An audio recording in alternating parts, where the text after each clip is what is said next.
अस्सलाम वालेकुम दोस्तों, welcome back to the horrific zone. मैं हूं मोहम्मद अबू बकर सिद्दीक। तो आज की इस हॉरिबल वीडियो में मैं आप सबको वेलकम करता हूं। वीडियो को लाइक जरूर कर दीजिएगा। स्टोरी स्टार्ट करते हैं, लेट्स गो। ये मुझे शायान नामी लड़के ने अपनी स्टोरी शेयर की है जो मैं आज आपको बताऊंगा। भाई, मेरा नाम शायान है। आज जो मैं आपको बताने जा रहा हूँ उस पे यकीन करना थोड़ा मुश्किल है, लेकिन मेरे छोटे कजन के साथ ये वाकया पेश आया था जब हम गर्मियों की छुट्टियां गुजारने के लिए अपने नानो घर गए थे। एक मिनट यार, नानो घर से याद आया, मेरा एक स्टूडेंट जिसका नाम उस्मान है, जो कि बाकायदगी से हर महीने वीकेंड गुजारने इस्लामाबाद में मौजूद अपने नानो घर जाता है। तो चलें यार, जोक इज अपार्ट, स्टोरी को कंटिन्यू करते हैं। हमारा स्कूल बंद था, गर्मियों की छुट्टियां थी, कराची की वो चिपचिपाती हुई गर्मी, तौबा। और अम्मी अबू ने बोला जायान को नानी के घर भेज देते हैं, थोड़ा दिल लगा रहेगा, छुट्टियां भी अच्छी गुजार लेगा, हम भी थोड़े दिन उधर ही रुक जाएंगे। जायान मेरा छोटा कजन 8 साल का था,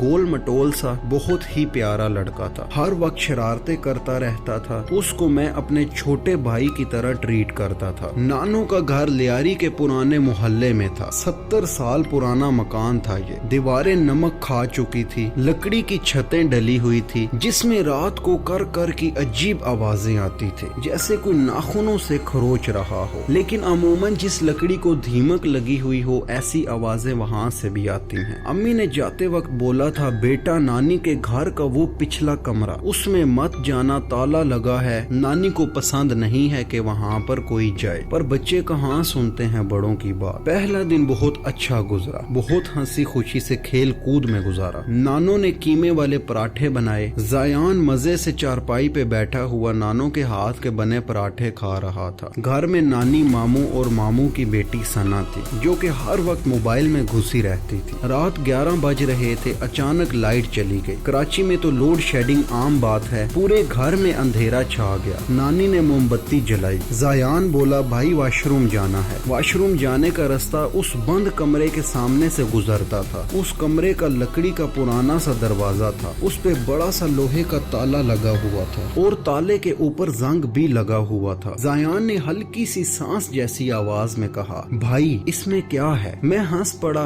मैंने बोला, यार कुछ भी नहीं, नानी का पुराना सामान होगा, चल जल्दी कर। पर उस वक्त मुझे लगा जैसे दरवाजे के बीच की दराड़ में से कोई हमको देख रहा है। एक पल के लिए मेरे जिस्म में से डर की लहर दौड़ी। उस रात जायान सोया नहीं, कहता रहा, भाई कोई मेरे कान में फूंके मार रहा है, कह रहा है खोलो दरवाजा। मैंने सोचा बच्चे ज्यादा वहम करते हैं, इग्नोर किया और सो गया। 2 दिन गुजर गए, जायान बदल रहा था। पहले जो लड़का सुबह 6 बजे उठ के क्रिकेट खेलता था, वो अब 2 बजे तक सोता रहता और जब जागता खामोशी पकड़ लेता और दिन ब दिन कमजोर होता चला गया और सहमा सहमा रहने लगा। तीसरे दिन नानी नमाज पढ़ रही थी, मैं और सना छत पर गए। नीचे से जायान की हंसी की आवाज आई, पर अजीब सी हंसी थी, जैसे कि बड़ा आदमी हंस रहा हो और जैसे किसी का गला खराब है और वो जोर जोर से हंसने और खांसने की कोशिश कर रहा हो। हम नीचे की ओर भागे। जायान उस बंद कमरे के सामने खड़ा था और ताला टूटा हुआ जमीन पर पड़ा था और दरवाजा थोड़ा सा खुला हुआ था। अंदर से सड़न की बू आ रही थी और उसमें जैसे गीली मिट्टी और अजवाइन जैसी भी खुशबू आ रही थी। सना डरते हुए पूछने लगी, जायान तूने खोला है दरवाजा? नानी मार डालेंगे। जायान पलट कर हमें देखता है, उसका चेहरा पीला जर्द पड़ा था, आंखों के नीचे काले हल्के धब्बे थे और उसकी आंखें बहुत ही डरावनी लग रही थी। पुतलियां इतनी फैली हुई थी कि लग रहा था कि पूरी आंख काली है। जायान भारी आवाज में बड़े आदमी की तरह बोला, मैंने खोला है, उसने मुझे बुलाया है। उसके बाद नानी को जब पता लगा तो उन्होंने फौरन ताला लगवा दिया। मौलवी को बुलाया गया। मौलवी ने दरवाजे पर दम किया, तावीज बांधा और बोला कि इस कमरे में 40 साल पहले एक औरत रहती थी, उसकी मौत ठीक नहीं हुई थी, दरवाजा बंद रखो अगर अपनी भलाई चाहते हो तो। इतना कह के वो चला गया, लेकिन अब बहुत देर हो चुकी थी। अब आहिस्ता आहिस्ता जायान बहुत बदलने लगा था। जायान ने खाना छोड़ दिया, सिर्फ कच्चा गोश्त मांगता रहता था। नानी ने रो के हाथ जोड़ लिए, बेटा ये क्या कह रहा है? जायान ने प्लेट फेंक दी, दीवार पे गोश्त का निशान अब तक शायद होगा। अगले दिन रात को 3 बजे मैं वॉशरूम गया, वापस आया तो देखा जायान छत के किनारे पर बैठा है। 3rd फ्लोर पर नीचे डायरेक्ट गली लगती है। एक पाँव हवा में लटका था और वो नीचे की ओर देखकर खी खी करके हंस रहा था। मैं चिल्लाया, मामू भागे। जैसे ही मामू ने उसको पकड़ा, ज़यान बेहोश हो गया। सुबह उठा तो उसको कुछ याद नहीं था। बोला, भाई मैं तो सो रहा था। तो 8वां 9वां दिन आता है, सना की तबीयत बहुत खराब हो जाती है। उसने बताया कि ज़यान उसके कमरे में आया था, रात को खड़ा होके उसको घूर रहा था। जब सना ने पूछा क्या है तो ज़यान ने सिर्फ इतना कहा, बिना होंठ हिलाए, आवाज जैसे उसके पेट से आ रही थी। उसने कहा, तेरी खुशबू उस जैसी है। सना उस दिन के बाद नानी के साथ सोने लगी। वो बहुत ही ज्यादा डर गई थी। ज़यान ने पहली बार उर्दू छोड़ दी। रात को सोते में किसी पुरानी जुबान में कुछ बोलता रहता था, शायद बलोची जुबान थी, पता नहीं। ये सुनकर नानी सफेद पड़ के कहने लगी, ये मेरी फूफी की जुबान है, वो ऐसे ही बोलती थी। दूसरी रात गर्मी इतनी के पंखा भी गर्म हवा फेंक रहा था। 2:17 का टाइम हुआ। मेरी आंख खुल गई क्योंकि मुझे कोई मेरे पाँव के पास खड़ा महसूस हुआ। मैंने देखा ज़यान खड़ा है और यूनिफॉर्म में खड़ा है। उसने स्कूल की व्हाइट शर्ट पहनी हुई थी, पर शर्ट पीछे से फटी हुई थी, जैसे किसी ने नाखून से चीर दी हो, और उसकी गर्दन बिल्कुल उल्टी थी। उसने बोला, भाई। जब अपना चेहरा मेरी तरफ उसने किया, उसका धड़ सीधा था 180 डिग्री, पर उसकी गर्दन मुड़ी हुई थी। इंसान की गर्दन ऐसे नहीं मुड़ सकती। हड्डी टूटने की कड़क की आवाज आई, साथ ही ऊंची सी आवाज आई कि अब मैं इधर ही रहूंगा। इस जिस्म में ठंडक है। मेरी चीख नहीं निकल रही थी, गला बंद हो गया। मैं कलमा पढ़ने की कोशिश कर रहा था, जुबान नहीं हिल रही थी। तभी नानी के कमरे से अजान की आवाज आई। नानी तहज्जुद के लिए उठी थी। जैसे ही अल्लाह अकबर की आवाज आई, ज़यान का जिस्म झटका खाकर जमीन पर गिर गया। गर्दन वापस अपनी जगह पर आई,